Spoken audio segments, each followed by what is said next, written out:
Hello future doctors, welcome to the new video. Result ಬಂದಾಯಿತು. Next ಈಗ ಮುಂದೆ ಏನು ಮಾಡಬೇಕು? ಈಗ ನೋಟಿಫಿಕೇಶನ್ ರಿಲೀಸ್ ಮಾಡಿದ್ದಾರೆ ಕರ್ನಾಟಕ ಪರೀಕ್ಷಾ ಪ್ರಾಧಿಕಾರ. ಫಸ್ಟ್ ರೌಂಡ್ ರಿಸಲ್ಟ್ ಬಂದಾದ ಮೇಲೆ first round U G NEET and also U G C E T ಯಾರ್ಯಾರಿಗೆ ಅಪ್ಲಿಕಬಲ್ ಆಗುತ್ತೆ ಇದು? Engineering, architecture, farm science, veterinary, yoga, naturopathy, B S C, B pharma, pharma D etcetera courses and also medical, dental, AYUSH courses first round real seat allotment ಆಗಿರೋರಿಗೆ. So seat allot ಆಗಿದೆ. After verifying the seat allotment results, the candidate can take the decisions as detailed below. So choices ಬಗ್ಗೆ ತುಂಬ ಮಾತಾಡಿದ್ವಿ, choice 1, 2, 3, 4 ಬಗ್ಗೆ. So ಇವರು ಅದೇ ಹೇಳ್ತಾ ಇದ್ದಾರೆ. The candidate have to confirm themselves about their seat allotment in the first round. If the candidate is satisfied with the allotted seat, then exercise choice 1 ಅಂತ K portal. ನಿಮ್ಗೆ ಏನಾದರೂ ತುಂಬ ಇಷ್ಟ ಆಗಿದ್ರೆ ಮಾತ್ರ ಚಾಯ್ಸ್ 1ಗೆ ಹೋಗಿ ಅಂತ ಕೆ ಅವರು ಹೇಳ್ತಾ ಇದ್ದಾರೆ, ನಾನು ಹೇಳ್ತಾ ಇದ್ದೀನಿ. If a candidate feels that the seat allotted to him in the first round is acceptable but wishes to participate in the next round for higher order option, the above seat allotted, then exercise choice 2 in the KEA web portal. ನಿಮಗೆ ಸಮಾಧಾನ ಇದೆ but ಅಪ್ಗ್ರೇಡೇಷನ್ಗೆ ಹೋಗ್ತೀರಾ ಅಂದರೆ choice 2 ಕೊಡಿ. ಕ್ಯಾಂಡಿಡೇಟ್ಗೆ satisfaction ಇಲ್ಲ, seat ಬೇಡ ನನಗೆ ಅಂದರೆ ಚಾಯ್ಸ್ 3 ಕೊಡಿ, ನೀವು ಸೆಕೆಂಡ್ ರೌಂಡ್ಗೆ ಪಾರ್ಟಿಸಿಪೇಟ್ ಮಾಡಬಹುದು. If a candidate is not satisfied with allotted seat in the first round and also not interested to participate in any rounds, quit ಮಾಡ್ತೀವಿ ಕೆ ಎ ಕೌನ್ಸಿಲಿಂಗ್ ಅಂದರೆ ಚಾಯ್ಸ್ 4 ಹೋಗಿ. To exercise the choices or to download the challan or to make payment in the link or to download the admission order, candidate need not visit K A for all the activities, please visit K A website. ನೀವು challan download ಮಾಡ್ಕೊಳ್ಳೋದಕ್ಕೆ, fees ಕಟ್ಟೋದಕ್ಕೆ, admission order ತಗೊಳ್ಳೋದಕ್ಕೆ K A ಹೋಗೋ ಅಗತ್ಯ ಇಲ್ಲ, ಎಲ್ಲ ಆನ್ಲೈನಲ್ಲೇ ಆಗುತ್ತೆ. ನೆಕ್ಸ್ಟು ಮೋಸ್ಟ್ ಇಂಪಾರ್ಟೆಂಟು, ಒಂದಷ್ಟು ಜನಕ್ಕೆ ಸೀಟ್ ಅಲಾಟ್ ಆಗಿಲ್ಲ, ಅವ್ರು ಏನು ಮಾಡಬೇಕು ಅನ್ನೋದು ಅವ್ರ ಮುಂದೆ ಒಂದು ಪ್ರಶ್ನೆ ಇರುತ್ತೆ. Candidates who are not allotted any seat in the first round, ನಿಮ್ಗೆ ಯಾವುದೇ ಒಂದು ಸೀಟ್ ಅಲಾಟ್ ಆಗಿಲ್ಲ ಅಂದರೆ need not exercise any choice entry, ನೀವು ಚಾಯ್ಸ್ ಎಂಟ್ರಿ ಕೊಡೋ ಅಗತ್ಯನೇ ಇಲ್ಲ, ಯಾಕೆಂದರೆ ಸೀಟ್ ಅಲಾಟ್ ಆಗಿಲ್ಲ. Already entered options will be made available for reordering the second ರೌಂಡ್ಗೆ ರೀಆರ್ಡರ್ ಮಾಡ್ಕೊಳ್ಳೋದಕ್ಕೆ ಮಾತ್ರ ಬಿಡ್ತಾರೆ, ಗಮನ ಇರಲಿ. ಯಾವುದು ಆಪ್ಷನ್ ಎಂಟ್ರಿ ಆ್ಯಡ್ ಮಾಡೋದಕ್ಕಲ್ಲ, ರೀಅರೇಂಜ್ ಮಾಡ್ಕೊಳ್ಳೋದು ಬಿಡ್ತಾರೆ, ಡಿಲೀಟು ಮಾಡ್ಕೋಬಹುದು. ನೆಕ್ಸ್ಟು ಚಾಯ್ಸಸ್ ಬಗ್ಗೆ ನೋಡ್ಬಿಡೋಣ. ಈ ದಿನನೂ ಒಂದೆರಡು ವಿಡಿಯೋ ಮಾಡಿದ್ದೆ, ಬಟ್ ಈಗ ತಾನೇ ಇದು ರಿಲೀಸ್ ಆಗಿದೆ ಡಾಕ್ಯುಮೆಂಟು. ಸೊ ಇವರು ಸೇಮ್ ಹೇಳಿರ್ತಾರೆ, ಆದರೂ ಒಂದ್ಸರಿ ನೋಡ್ಬಿಡೋಣ. ನೀವು ಈ PDF ಡೌನ್ಲೋಡ್ ಮಾಡ್ಕೊಳ್ಳಿ, ನೀಟಾಗಿ ಓದ್ಕೊಳ್ಳಿ. Choice 1, I am satisfied with allotted seat, ನನಗೆ ಸಮಾಧಾನ ಇದೆ ಮತ್ತು ಕಾಲೇಜ್ ಹೋಗಿ ರಿಪೋರ್ಟ್ ಆಗೋದಕ್ಕೂ ನಾನು ರೆಡಿ ಇದ್ದೀನಿ. ಆಮೇಲೆ ನನ್ನನ್ನು ಮುಂದಿನ ಯಾವುದೇ ಸುತ್ತುಗಳಿಗೆ, ಯಾವುದೇ ಕೋರ್ಸ್ಗಳಿಗೆ ಕನ್ಸಿಡರ್ ಮಾಡಬೇಡಿ. ನಾನು ಚಲನ್ ಡೌನ್ಲೋಡ್ ಮಾಡ್ಕೊಳ್ತೀನಿ ಕೆ ಎ ವೆಬ್ಸೈಟಿಂದ, ಬ್ಯಾಂಕ್ ಹೋಗಿ ದುಡ್ಡು ಕಟ್ತೀನಿ, ಕಾಲೇಜ್ ಹೋಗಿ ರಿಪೋರ್ಟ್ ಹಾಕ್ತೀನಿ, ಆಮೇಲೆ ಆಪ್ಷನ್ ಎಂಟ್ರಿ ಲಾಗಿನ್ ID ತಗೊಂಡು ಕೆ ಎ ವೆಬ್ಸೈಟಲ್ಲಿ I have join the college ಅಂತ ರಿಪೋರ್ಟ್ ಮಾಡ್ತೀನಿ. ಇದು ಕಂಪ್ಲೀಟ್ ಪ್ರೊಸೀಜರು, ಯಾವ ಸ್ಟೆಪ್ಪು ಮಿಸ್ ಆಗೋಗಿಲ್ಲ. Next further, any candidate who has paid the fees ಕಟ್ಟಿರ್ತೀರಾ, ಅಡ್ಮಿಷನ್ ಆರ್ಡರ್ ಡೌನ್ಲೋಡ್ ಮಾಡ್ಕೋತೀರಾ, ಕಾಲೇಜ್ಗೆ ಹೋಗಿ ರಿಪೋರ್ಟ್ ಆಗಲಿಲ್ಲ ಅಂದರೆ ನಿಮ್ಮ ಸೀಟ್ ಹೋಯಿತು. ಆಮೇಲೆ ಎಕ್ಸ್ಟೆನ್ಷನ್ ಆಫ್ ಟೈಮ್ ಕೊಡಲ್ಲ ಅಂತ ಹೇಳ್ತಾರೆ, ಯೂಶಲಿ ಕೊಡ್ತಾರೆ, ಬಟ್ ಈ ವರ್ಷ ಏನು ಮಾಡ್ತಾರೋ ಗೊತ್ತಿಲ್ಲ. ನೀವು ಫೀಸ್ ಕಟ್ಟಿ ರಿಪೋರ್ಟ್ ಆಗಿಲ್ಲ ಅಂದರೆ ಆ ಸೀಟು ಬೇರೆಯವ್ರಿಗೆ ಹೋಗುತ್ತೆ, ಅಂದರೆ ಕೆ ಎ ಅವರು ಸೆಕೆಂಡ್ ರೌಂಡ್ಗೆ ಇನ್ಕ್ಲೂಡ್ ಮಾಡ್ಕೋತಾರೆ. ಇದರ ಪರಿಣಾಮ ಏನು? ಚಾಯ್ಸ್ 1 ಕೊಟ್ಟರೆ ಅಂದರೆ not eligible to participate in the subsequent round, ಮುಂದಿನ ಯಾವುದೇ ಕೋರ್ಸ್ಗಳ ಯಾವುದೇ ಸುತ್ತುಗಳಿಗೆ ನಿಮಗೆ ಅರ್ಹತೆ ಇರಲ್ಲ, ಯಾಕೆಂದರೆ ಅಡ್ಮಿಷನ್ ಆಗಿಬಿಟ್ಟಿದ್ದೀರ ನೀವು. ಹಾಗಾಗಿ ಚಾಯ್ಸ್ 1 ಕೊಡೋರು ತುಂಬ ಯೋಚನೆ ಮಾಡಿ ಕೊಡಿ. Important, before opting choice, candidate is advised to make sure that he or she cannot come back to the option entry process in the UG CET or UG NEET.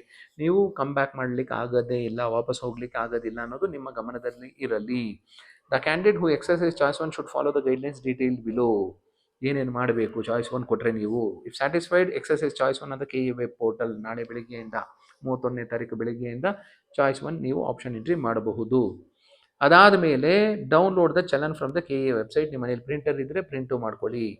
In the challan, ಆ ಚಲನ್ನಲ್ಲಿ ನೀವೇನೇನು check ಮಾಡ್ಕೋಬೇಕು ಅಂದರೆ details of the candidate will be pre printed such as name, ನಿಮ್ಮ ಹೆಸರು correct ಆಗಿದೆಯಾ, CET number ಸರಿ ಇದೆಯಾ, college ಮತ್ತು course allot ಆಗಿರೋದು ಸರಿ ಇದೆಯಾ, ಫೀ ಟು ಬಿ ಪೇಯ್ಡ್ ಕರೆಕ್ಟಾಗಿದೆಯಾ, ಕರೆಕ್ಟಾಗಿ ಇಲ್ಲ ಅಂತ ತುಂಬ ಜನ ಮೆಸೇಜ್ ಮಾಡ್ತಿದ್ರಿ. ಇಲ್ಲಾಂದರೆ ಕೆ ಎ ಹೋಗಿ ವಿಚಾರಿಸಿ, ಇಮ್ಮಿಡಿಯೇಟಾಗಿ ನಿಮಗೆ ಸಲ್ಯೂಷನ್ ಸಿಗುತ್ತೆ. ಬೇರೆ ಕಡೆ ಎಲ್ಲಿ ವಿಚಾರಿಸಿದ್ರು ನಿಮಗೆ ಸಲ್ಯೂಷನ್ ಸಿಗಲ್ಲ. ಬ್ಯಾಂಕ್ ಅಕೌಂಟ್ ನಂಬರು ಚೆಕ್ ಮಾಡ್ಕೊಳ್ಳಿ ಅಂತ ಹೇಳ್ತಾ ಇದ್ದಾರೆ. ನೀವು ಬ್ಯಾಂಕ್ ಅಕೌಂಟ್ ನಂಬರ್ ಎಲ್ಲ ತಪ್ಪು ಕೊಟ್ಟಿದ್ದೀನಿ ಅಂತ ಹೇಳ್ತಾ ಇದ್ದೀರಾ. ಸೊ ಕೆ ಇ ಎನ ಕಾಂಟ್ಯಾಕ್ಟ್ ಮಾಡಿ. Candidate has to confirm the printed details and affix the signature ಅಂತ ಚಲನ್. ಎಲ್ಲ ಸರಿ ಇದ್ದರೆ ಮಾತ್ರ ನೀವು ಚಲನ್ ಮೇಲೆ ಸೈನ್ ಮಾಡಿ ಬ್ಯಾಂಕ್ಗೆ ಹೋಗಿ ದುಡ್ಡು ಕಟ್ಟಿ, ಯಾರ ಅಕೌಂಟಿಂದ ಬೇಕಾದರೂ ದುಡ್ಡು ಕಟ್ಟಬಹುದು. After receipt of the payment, bank will return the candidate copy to the candidate by retaining the K A and bank copy. K A copy ಮತ್ತು ಬ್ಯಾಂಕ್ ಕಾಪಿ ಅವರೇ ಇಟ್ಕೋತಾರೆ, ಕ್ಯಾಂಡಿಡೇಟ್ ಕಾಪಿ ಮಾತ್ರ ಕೊಡ್ತಾರೆ ಅಂತ ಹೇಳ್ತಾ ಇದ್ದಾರೆ. ಅದಾದಮೇಲೆ ಒಂದು 2-3 ಅವರ್ಸ್ ಬಿಟ್ಕೊಂಡು ಅಡ್ಮಿಷನ್ ಆರ್ಡರ್ ಡೌನ್ಲೋಡ್ ಮಾಡ್ಕೊಳ್ಳಿ, ಪ್ರಿಂಟ್ ಮಾಡ್ಕೊಳ್ಳಿ ಅಡ್ಮಿಷನ್ ಆರ್ಡರ್ನ. ಅದ್ರ ಮೇಲೆ ನಿಮ್ಮ ಸಿಗ್ನೇಚರ್ ಮಾಡಿ. ಅದಾದಮೇಲೆ ರಿಪೋರ್ಟ್ ಟು ದ ಕಾಲೇಜ್ಗೆ ರಿಪೋರ್ಟ್ ಆಗಿ ಅಲಾಂಗ್ ವಿತ್ ಒರಿಜಿನಲ್ ಡಾಕ್ಯುಮೆಂಟ್ಸ್. ಈ ಕ್ವಶನ್ ಬರುತ್ತೆ, ಯಾವ್ಯಾವುದು ಒರಿಜಿನಲ್ ಡಾಕ್ಯುಮೆಂಟ್ಸ್ ಅಂತ. ನಿಮ್ಮ ವೆರಿಫಿಕೇಷನ್ ಸ್ಲಿಪ್ಪಲ್ಲಿ ಏನೇನು ನೀವು ಹೇಳಿದಿರೋ, ಏನೇನು ಪ್ರಿಂಟ್ ಆಗಿದೆಯೋ ಅದೆಲ್ಲ ಒರಿಜಿನಲ್ ಡಾಕ್ಯುಮೆಂಟ್ಸು ಇರಲಿ. ಅದ್ರ ಜೊತೆಗೆ ಈಗ ಫೀಸ್ ಕಟ್ಟಿರೋ ಚಲನ್ನು ಎಲ್ಲ ಇರುತ್ತಲ್ಲ, ಅಡ್ಮಿಷನ್ ಟಿಕೆಟ್ ಎಲ್ಲ ಒಂದು ಸೆಟ್ಟು ಇಟ್ಕೊಳ್ಳಿ. ಒಂದು ಸೆಟ್ ಅಲ್ಲ, ಒರಿಜಿನಲ್ ಒಂದು ಸೆಟ್ಟು. ಅವ್ರು ಕೇಳೋದು 2 ಅಟೆಸ್ಟೆಡ್ ಜೆರಾಕ್ಸ್ ಕಾಪೀಸ್ ಅಂತ, 2 ಅಂತ ಹೇಳ್ತಾರೆ. ನೀವು 4-5 ಮಾಡ್ಕೊಳ್ಳಿ, ಮುಂದೆ ಬೇಕಾಗುತ್ತೆ. ದ ಕ್ಯಾಂಡಿಡೇಟ್ ಹು have been allotted government medical seat. ನಿಮ್ಗೆ ಏನಾದರೂ ಗೌರ್ಮೆಂಟ್ ಮೆಡಿಕಲ್ ಕಾಲೇಜಲ್ಲಿ ಸೀಟ್ ಸಿಕ್ತು, ಪ್ರೈವೇಟ್ ಮೆಡಿಕಲ್ ಕಾಲೇಜಲ್ಲಿ ಗೌರ್ಮೆಂಟ್ ಕೋಟಾ ಸೀಟ್ ಸಿಕ್ತು. ದ ಕ್ಯಾಂಡಿಡೇಟ್ಸ್ ಹು have been allotted government medical seat in private medical colleges and private medical seat in private medical college, and if they select choice 1, then only submit the original documents at KEA Bangalore with 2 sets of attested photocopies as per the eligibility. The candidates who have been allotted government medical seat in private medical college and private medical seat in private medical college. Government ಕಾಲೇಜಲ್ಲಿ ನಿಮ್ಗೆ seat ಸಿಕ್ಕಿದ್ರೆ ನೀವು K A ಹೋಗೋ ಅಗತ್ಯ ಇಲ್ಲ, ಡೈರೆಕ್ಟಾಗಿ ಕಾಲೇಜ್ಗೆ ಹೋಗಿ ಡಾಕ್ಯುಮೆಂಟ್ ಸಬ್ಮಿಟ್ ಮಾಡಿ. ಯಾರು ಹೋಗಬೇಕು ಅನ್ನೋದು ನೀಟಾಗಿ ನೋಡ್ಕೊಳ್ಳಿ. Government medical seat in private medical college and private medical seat in private medical college. ನಿಮ್ಗೆ ಏನಾದರೂ private medical college government seat ಆದರೂ ಆಗಲಿ, ಪ್ರೈವೇಟ್ ಸೀಟ್ ಆದರೂ ಆಗಲಿ ಸಿಕ್ಕಿದ್ರೆ ನೀವು ಕೆ ಎ ಹೋಗಿ ಸಬ್ಮಿಟ್ ಮಾಡಬೇಕಾಗತ್ತೆ with 2 sets of attested photocopies. Candidates ಹು have been allotted medical seat in government medical college. ನಿಮ್ಗೆ ಏನಾದರೂ ಗೌರ್ಮೆಂಟ್ ಮೆಡಿಕಲ್ ಕಾಲೇಜಲ್ಲಿ ಸೀಟ್ ಸಿಕ್ಕಿದೆ ಅಂದರೆ government medical and allotted medical seat under NRI, other quota, private medical colleges and allotted seat in engineering, architecture, farm science, veterinary, yoga, naturopathy, BSc nursing, B pharma, pharma D, Ayush need not submit the originals at KEA. ನೀವು ಯಾರು ಹೋಗೋಷ್ಟಿಲ್ಲ. ಯಾರ್ಯಾರು government medical ಕಾಲೇಜಲ್ಲಿ admit ಆದವರು, engineering, architecture ಈ courses ಎಲ್ಲ. ಅದರ ಬದಲು ಯಾರು ಹೋಗಬೇಕು ಅನ್ನೋದು ನೋಡ್ಕೊಂಬಿಡಿ. ಪ್ರೈವೇಟ್ ಕಾಲೇಜಲ್ಲಿ ಗೌರ್ಮೆಂಟ್ ಕೋಟಾ ಸೀಟು, ಪ್ರೈವೇಟ್ ಕಾಲೇಜಲ್ಲಿ ಪ್ರೈವೇಟ್ ಸೀಟ್ ತೊಗೊಂಡಿರೋರು ಮಾತ್ರ ಕೆ ಎ ಹೋಗಿ ಡಾಕ್ಯುಮೆಂಟ್ ಸಬ್ಮಿಟ್ ಮಾಡಿ. ಉಳಿದವರು ಯಾರೂ ಹೋಗೋಷ್ಟಿಲ್ಲ.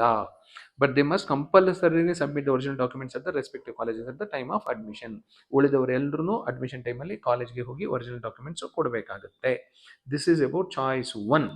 ಯಾರಾದರೂ ಚಾಯ್ಸ್ 1 ಕೊಡಬೇಕು ಅಂತ ಮನ್ಸು ಮಾಡಿರೋರು ಖಂಡಿತ ಇದನ್ನು 10 ಸರಿ ಓದ್ಕೊಳ್ಳಿ. Next choice 2. ಚಾಯ್ಸ್ 2 ಈ ದಿನನೇ ಸಂಜೆನೇ ಒಂದು ವಿಡಿಯೋ ಮಾಡಿದ್ದೆ, ಪರವಾಗಿಲ್ಲ, ರಿಪೀಟ್ ಆದರೂ ಪರವಾಗಿಲ್ಲ. ಇನ್ನೊಂದು ಸರಿ choice 2. I am satisfied with the allotted seat but wish to participate in the next round with higher order options. ನನಗೆ ಸಮಾಧಾನ ಇದೆ ಸೀಟು, ಬಟ್ ನಾನು ಸೆಕೆಂಡ್ ರೌಂಡ್ಗೂ ಪಾರ್ಟಿಸಿಪೇಟ್ ಮಾಡ್ತೀನಿ, ನನಗೆ ಹೈಯರ್ ಆಪ್ಷನ್ಸ್ ಸಿಗೋ ಸಾಧ್ಯತೆ ಇದೆ ಅಂದರೆ ಚಾಯ್ಸ್ 2 ಕೊಡಬೇಕಾಗತ್ತೆ. ನನ್ನ most favourite choice choice 2. Candidate who has been allotted UG NEET seat in medical dental Ayush should pay the prescribed fees for the seat allotted in the first round. ನೀವು fees ಕಟ್ಟಬೇಕು. Candidate who has been allotted seat under UG CET courses like engineering, architecture, farm science, etc. need not pay the fee for the seat allotted in the first round. ಯಾಕೆಂದ್ರೆ ಮತ್ತೆ confuse ಮಾಡ್ಕೋತೀರಾ ಅಂತ ಇವರು ಹೇಳ್ತಾ ಇದ್ದಾರೆ. Medical dental AYUSH courses ಅವ್ರು ಮಾತ್ರ choice 2 ಕೊಟ್ಟರೆ fees ಕಟ್ಟಬೇಕು, ಉಳಿದವರು ಯಾರೂ ಕಟ್ಟಷ್ಟಿಲ್ಲ. Candidate who has been allotted seat under UG CET courses like engineering, architecture, etc. and wish to participate in the UG NEET medical seat should pay the caution deposit. ಇದು most attractive thing. ನೀವೇನಾದ್ರೂ ನಿಮಗೆ engineering ಸಿಕ್ಕಿದೆ, ಇಲ್ಲ ಬೇರೆ ಫಾರ್ಮಲ್ಲಿ ಯಾವುದೋ course ಸಿಕ್ಕಿದೆ, but you wish to participate in the second round of NEET counselling ಅಂದರೆ ಕಾಷನ್ ಡೆಪಾಸಿಟ್ ಕಟ್ಟಲೇಬೇಕು. Schedule will be publish to pay the caution deposit and please read the instructions about caution deposit payment. ಯಾವಾಗ ಕಟ್ಟಬೇಕು ಏನು ಅಂತ ಹೇಳ್ತಾರೆ. Caution deposit is not required to participate in dental and AYUSH courses. ನೀವು ಡೆಂಟಲ್ಲು ಆಯುಷ್ಗೂ ಹೋಗಬೇಕಾದ್ರೆ ಕಾಷನ್ ಡೆಪಾಸಿಟ್ ಬೇಕಾಗಿಲ್ಲ. Only for medical. Next, what is the implication? ಪರಿಣಾಮಗಳೇನು? ನೀವು ಚಾಯ್ಸ್ ಕೊಟ್ಟರೆ ಏನಾಗುತ್ತೆ? Choice 2 candidates R participating the second round by holding the first round allotted seat for higher order options. ನಿಮ್ಮ ಸೀಟು ನಿಮ್ಮ ಹತ್ರನೇ ಇರುತ್ತೆ, ನಿಮ್ಗೆ ಅಲಾಟ್ ಆಗಿರೋ ಸೀಟು ನಿಮ್ಮ ಹತ್ರನೇ ಇರುತ್ತೆ, ನೀವು ಫೀಸು ಸಹ ಕಟ್ಟಿರ್ತೀರಾ. ಸೆಕೆಂಡ್ ರೌಂಡಲ್ಲಿ ನಿಮ್ಗೆ ಏನಾದರೂ ಹೈಯರ್ ಆರ್ಡರ್ ಆಪ್ಷನ್ ಸಿಕ್ಕರೆ ಅದು ಅಲಾಟ್ ಆಗುತ್ತೆ, ಈ ಸೀಟು ಬೇರೆಯವ್ರಿಗೆ ಹೋಗುತ್ತೆ. ಅಕಸ್ಮಾತ್ ಅಲಾಟ್ ಆಗಿಲ್ಲ ಅಂದರೆ ಈಗಿರುವ ಸೀಟು ನಿಮ್ಮ ಹತ್ರನೇ ಇರುತ್ತೆ. ಬೋಲ್ಡಾಗಿ ಪ್ರಿಂಟ್ ಆಗಿದೆ, ಓದ್ಕೊಂಬಿಡಿ. There is no choice between earlier allotted and newly allotted seat. ಮೊದಲ ಫಸ್ಟ್ ರೌಂಡಲ್ಲಿ ಅಲಾಟ್ ಆಗಿತ್ತು, ಸೆಕೆಂಡ್ ರೌಂಡಲ್ಲಿ ಅಪ್ಗ್ರೇಡ್ ಆಯಿತು. ಎರಡರ ಮಧ್ಯೆ ನಿಮ್ಗೆ ಯಾವುದಪ್ಪ ಬೇಕು ಅಂತ ಯಾರೂ ಕೇಳೋದಿಲ್ಲ. ನಿಮ್ಗೆ ಅಪ್ಗ್ರೇಡ್ ಆದರೆ ಅಂದರೆ ಹಿಂದಿನ ಸೀಟ್ ಹೋಯಿತು ಅಂತ ಅಷ್ಟೇ. Important consequential vacancies that arise after their turn can not be claimed. ನಿಮ್ಗೆ ಅಲಾಟ್ ಆಗೋಗಿರುತ್ತೆ, ಅದಾದಮೇಲೆ ಯಾವ್ದಾದ್ರು ಸೀಟ್ ವೇಕೆಂಟ್ ಬಿಟ್ಟರೆ ಅದು ನೀವು ಕ್ಲೈಮ್ ಮಾಡೋಕ್ಕಾಗಲ್ಲ. Fresh option entry will be permitted only in the new college. ಯಾವುದೋ ಹೊಸ ಕಾಲೇಜ್ ಹೊಸ ಕೋರ್ಸ್ ಬಂದರೆ ಮಾತ್ರ ಆಪ್ಷನ್ ಎಂಟ್ರಿ ಬಿಡ್ತಾರೆ, ಇಲ್ಲಾಂದ್ರೆ ಇಲ್ಲ. Eligible to participate in the subsequent round keeping the seat allotted in the hold. However if a seat in higher options gets allotted in the candidate loses its hold seat. ನಿಮ್ಗೆ ಏನಾದರೂ higher option ಸಿಕ್ತು ಅಂದರೆ ಹೊರಟೋಗುತ್ತೆ. The candidates who exercise choice 2 should follow the guidelines detailed below. Detail ಆಗಿ ಎಲ್ಲ ಓದ್ಬೇಡ, video ಸ್ವಲ್ಪ lengthy ಆದರೂ ಪರವಾಗಿಲ್ಲ. Candidates who exercise choice 2 are participating in the second round by holding the seat allotted to them in the first round. ನೋಡಿ ಮತ್ತೆ ಹೇಳ್ತಾ ಇದ್ದಾರೆ, ಯಾಕೆಂದ್ರೆ ನಿಮಗೆ ನೀಟಾಗಿ ಅರ್ಥ ಆಗಲಿ ಅಂತ. ಚಾಯ್ಸ್ 2 ಕೊಟ್ಟರೆ ನೀವು ಹೋಲ್ಡ್ ಮಾಡಿಕೊಂಡು ಸೆಕೆಂಡ್ ರೌಂಡ್ಗೆ ಹೋಗ್ತೀರಾ.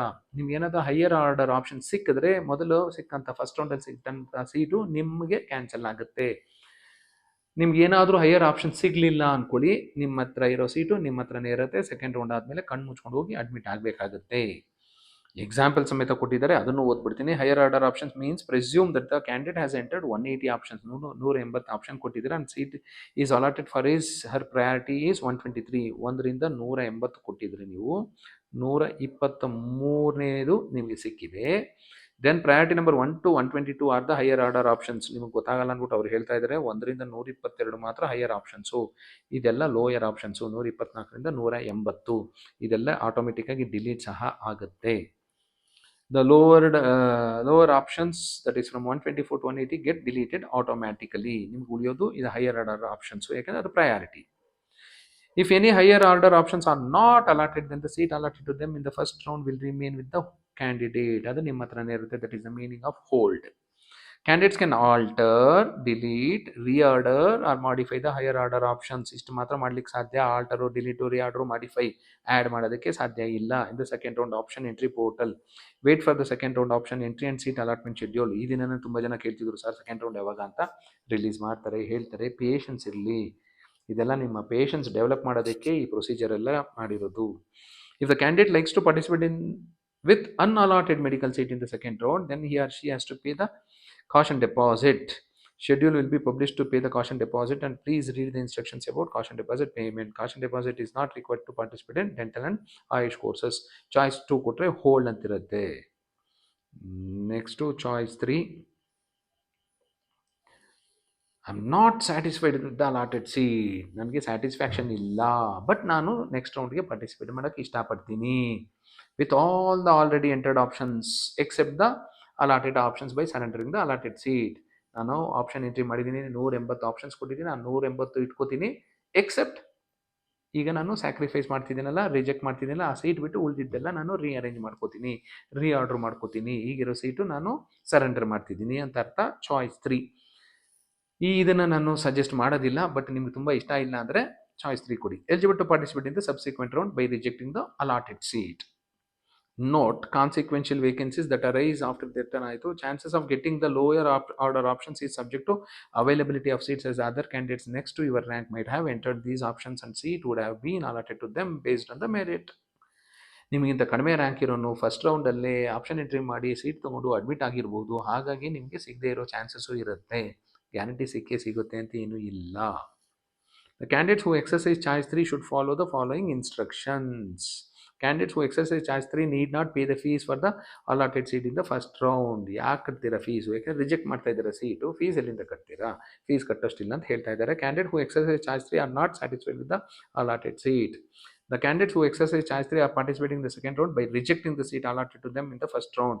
ಎಲ್ಲದರ ಮೀನಿಂಗು ಒಂದೇ. ಚಾಯ್ಸ್ 3 ಅಂದರೆ ಇರೋ ಸೀಟ್ನ ನೀವು ರಿಜೆಕ್ಟ್ ಮಾಡ್ತಾ ಇದ್ದೀರಾ, ಮುಂದಿನ ರೌಂಡ್ಗೆ ಪಾರ್ಟಿಸಿಪೇಟ್ ಮಾಡ್ತಿದ್ದೀರಾ.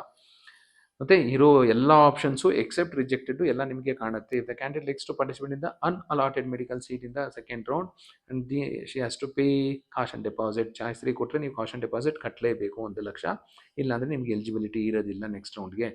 Dental and AYUSH courses participate ಮಾಡಬೇಕಾದ್ರೆ ಬೇಕಾಗಿಲ್ಲ ಕಾಷನ್ ಡೆಪಾಸಿಟ್. ಚಾಯ್ಸ್ 4 ಅಂದರೆ ನಾನು ಎಕ್ಸಿಟ್ ಆಗ್ತಾ ಇದ್ದೀನಿ, ಬೇಡ ನನಗೆ KE ಸಹವಾಸನೇ ಬೇಡ ಅಂತ ಆಚೆ ಹೋಗ್ತಾ ಇದ್ದೀನಿ ಅಂತ.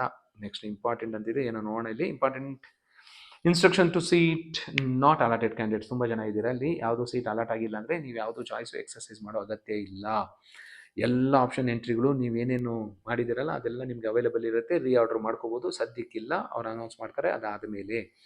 If the candidate likes to participate with unallotted seat in the second round, next round ನೀವು ಏನಾದರೂ ಸೆಕೆಂಡ್ ರೌಂಡ್ ನೀವು ಹೋಗಬೇಕು ಅಂದರೆ ಕಾಷನ್ ಡೆಪಾಸಿಟ್ 1,00,000 ಕಟ್ಟಲೇಬೇಕು. Caution deposit is not required to participate in dental and AYUSH courses, executive director ಹೇಳ್ತಾ ಇದ್ದಾರೆ. So this is about choice 1, 2, 3, 4 ಅಂತ. ಅರ್ಥ ಆಯಿತು ಅಂದ್ಕೊಂಡಿದ್ದೀನಿ. ಅರ್ಥ ಆಗಲಿಲ್ಲ ಅಂದರೆ PDF ಡೌನ್ಲೋಡ್ ಮಾಡ್ಕೊಳ್ಳಿ.